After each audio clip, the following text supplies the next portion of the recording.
சென்னையில் இன்று அதிகாலை முதல் மீண்டும் கனமழை பெய்து வருவதை அடுத்து மாநகராட்சி சார்பில் பாதிக்கப்பட்ட மக்கள் தொடர்பு கொள்வதற்கான உதவி எண்கள் அறிவிக்கப்பட்டன. ஆனால் இந்த உதவி எண்கள் சரியாக செயல்படவில்லை என்ற குற்றச்சாட்டும் எழுந்துள்ளது. இதுகுறித்த தகவல்களை நமது செய்தியாளர் பிரசாத்திடம் கேட்கலாம். வணக்கம் பிரசாத், தற்போது நீங்கள் எங்க இருக்கிறீர்கள்? மாநகராட்சி சார்பில் அறிவிக்கப்பட்ட உதவி எண்கள் சரிவர இயங்கவில்லை என்றும் கூறப்படுகிறது. அதனை பற்றிய தகவல்களை பகிர்ந்து கொள்ளுங்கள் பிரசாத்.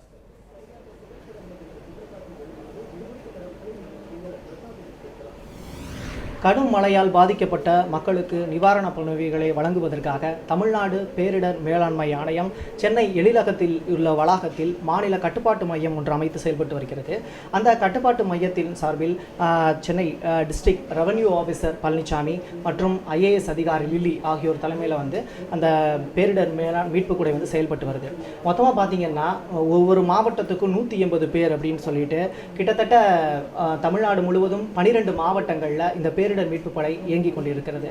மிகவும் சிறப்பாக இயங்குறதா அரசு சார்பில் அந்த கட்டுப்பாட்டு மையத்தில் மாநில கட்டுப்பாட்டு மையத்திலிருந்து தகவல் வந்தவனமாக இருக்குது. சென்னை மாநகராட்சியை பொறுத்தளவில் 1913 அப்படிங்கிற ஹெல்ப்லைன் நம்பருக்கு, அதாவது உதவி எண்ணுக்கு தொடர்பு கொண்டு தங்களுடைய தகவல்களை நிவாரணப் பணிகளை வேண்டும்னா கேட்கலாம் அப்படின்னு சொல்லியிருக்காங்க.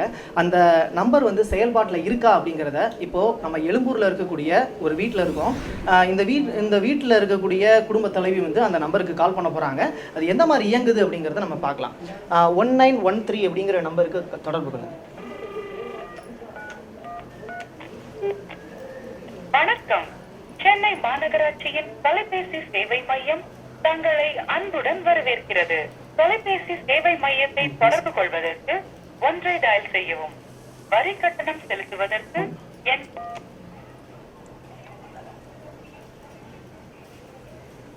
உங்கள் அழைப்பை எங்கள் புகார் துறைக்கு மாற்றும் வரை தயவு செய்து காத்திருக்கவும்.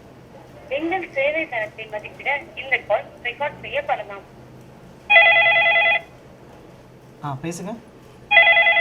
ஃபோக்கஸ் பண்ணுங்க. அவங்கள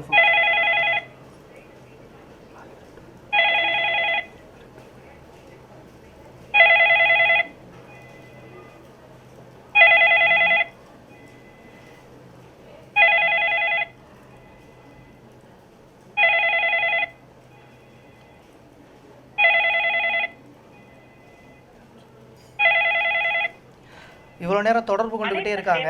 ஆனா இன்னும் எடுக்கவே இல்லை. அவங்க பிஸியாக இருப்பதால் தயவு செய்து காத்திருக்கவும் அல்லது சிறிது நேரம் கழித்து தொடர்பு கொள்ளவும். இப்போ வந்த பதிலை கேட்டிருப்பீங்க. தொடர்பு எண் பார்த்தீங்கன்னா இப்போ நம்ம தொடர்ந்து ரிங் போயிட்டே இருக்கு. அவங்க இன்னும் எடுக்கலை, இன்னும் பிஸியாக இருக்காங்க. ஸோ இன்னும் கிடைக்கல அப்படின்னு சொல்லியிருக்காங்க. இது ரிலேட்டடாக கால் பண்ண குடும்ப தலைவி நம்ம பக்கத்தில் இருக்காங்க, அவங்ககிட்ட கேட்கலாம். இன்னமும் பார்த்தீங்கன்னா ரிங் போயிட்டே இருக்கு, இன்னும் அவங்க எடுக்கலை. நீங்கள் உங்கள் பகுதியில் இருக்கக்கூடிய கம்ப்ளைண்ட்டை கொடுக்கணும்னு சொல்லிட்டு ஆசைப்பட்றீங்க, தெரிவிக்கணும், மக்களுக்கு அரசாங்கத்தை தெரிவிக்கணும் ஆசைப்பட்றீங்க. இந்த மாதிரி நம்பர் ஒர்க் ஆகலை, கவர்மெண்ட் என்ன நடவடிக்கை எடுக்கணும்? இல்லை, எல்லா பகுதிகளிலிருந்தும் மக்கள் இதை தொடர்பு கொண்ட முயற்சி செய்யறதுனால அவங்களால கனெக்ட் பண்ண முடியலன்றது என்னுடைய கருத்து. பொதுவாக சென்னை மாநகராட்சியை சேர்ந்த பணியாளர்கள் வேகமான செயல்பாடுகளில் ஈடுபட்டிருக்காங்க. அடாத மழையிலும் விடாத செயல்பாடுகள். அவர்களுடைய பணியை நாம் புறக்கணிச்சிட முடியாதுங்கிறது என்னோட கருத்து. ஏன்னா எல்லா இடங்கள்லையும் மாநகராட்சி பணியாளர்கள் வெகு வேகமாக அவர்களுடைய பணியை செய்து கொண்டிருக்கிறார்கள். அவர்களுக்கு என்னுடைய பாராட்டுதல்களை தெரிவித்துக் கொள்கிறோம். இப்போது நீங்கள் கால் பண்ணீங்க, நீங்கள் மாநகராட்சிக்கு பாராட்டு தெரிவிக்கிறீங்க, ஒரு குடும்ப தலைவியை பாராட்டு தெரிவிக்கிறீங்க. சுற்றி உள்ள பகுதியில் உள்ள மக்கள் யாருமே இந்த இடத்துல இருந்து இப்போது கால் பண்ணீங்க, ஆனால் எடுக்கல. அவங்க எப்படி நீங்கள் தொடர்பு கொண்டு மாநகராட்சிக்கு தகவல் சொல்ல போகிறீங்க? அவங்க இன்னும் கொஞ்சம் நேரம் கழித்து பண்ண சொல்லியிருக்காங்க. இன்னும் கொஞ்சம் நேரம் கழித்து என்னோட முயற்சியை தொடர்வேன்.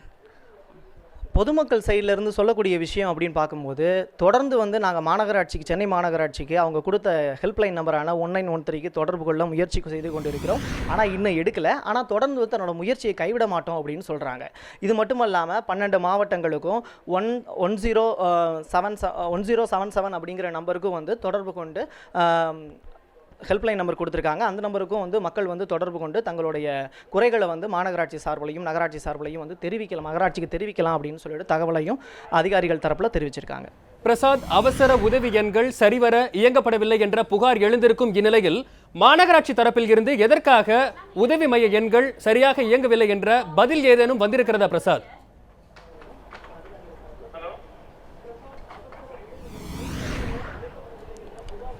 அவங்க சைடில் பார்த்தீங்கன்னா அரசாங்க சைடில் அப்படின்னு பார்க்கும்போது தமிழக அரசு சைடில் ஐஏஎஸ் அதிகாரி இது தொடர்பாக வந்து ஐஏஎஸ் அதிகாரி லில்லியை தொடர்பு கொண்டு கேட்டோம். அது மட்டும் இல்லாமல் டிஸ்ட்ரிக்ட் ரெவென்யூ ஆஃபீஸர் பழனிசாமி அவர்கள்ட்டையும் தொடர்பு கொண்டு கேட்டோம். அவங்க வந்து பார்த்திங்கன்னா இந்த தொலைபேசி எண் அப்படி அவசரத்துக்கான உதவி எண்கள் அப்படிங்கிறது நாங்கள் எல்லா சைட்லேயுமே வந்து மக்கள் நிறைய பேர் கால் பண்ணுறதுனால சில நேரம் வந்து பிஸியாக இருக்குது. இப்போ பார்த்தீங்கன்னா கொஞ்சம் நேரத்துக்கு முன்னாடி குரோம்பேட்டில் வந்து அதிகமான அளவில் போக்குவரத்து நெரிசல் இருந்ததுன்னு சொன்னாங்க. நிறையா பேர் வந்து குண்டும் குழியுமா இருக்கக்கூடிய சாலைகளில் விழுந்துட்டேன் அப்படின்னு சொல்லியிருந்தாங்க. நிறைய இடங்களில் சென்னையில் வந்து பள்ளங்கள் ஏற்பட்டதா இது தொடர்பாக வந்து மாநகராட்சி சைட்லையும் நிறையா கம்ப்ளைண்ட் கொடுத்துருக்காங்க. சென்னையை பார்த்தீங்கன்னா டோட்டலாக வந்து சென்னையே வந்து வேறு மாதிரி கண்டிஷனில் இருக்குது. ஸோ மாநகராட்சி சைட்லேருந்து நாங்கள் எங்களுக்கு என்னென்ன தகவல் வருதோ நாங்கள் அதை பதிவு செஞ்சுக்கிட்டு தான் இருக்கோம். அரசுக்கும் தெரியப்படுத்திக்கிட்டு இருக்கோம். மாநகராட்சி அதிகாரிகளையும் தேசிய பேரிடர் மீட்பு குழுவையும் தொடர்ந்து அனுப்பிச்சிக்கிட்டு இருக்கோம் அப்படின்னு சொல்கிறாங்க அவங்க. ஆனால் நம்ம இப்போ நேரலையில் வந்து பார்த்த காட்சி பார்த்திங்கன்னா ஒரு குடும்ப தலைவி கால் பண்ணாங்க. ஆனால் வந்து அந்த கால் வந்து எடுக்கலை அப்படிங்கிறத நம்ம பதிவு பண்ணியிருக்கோம் மக்களுக்காக.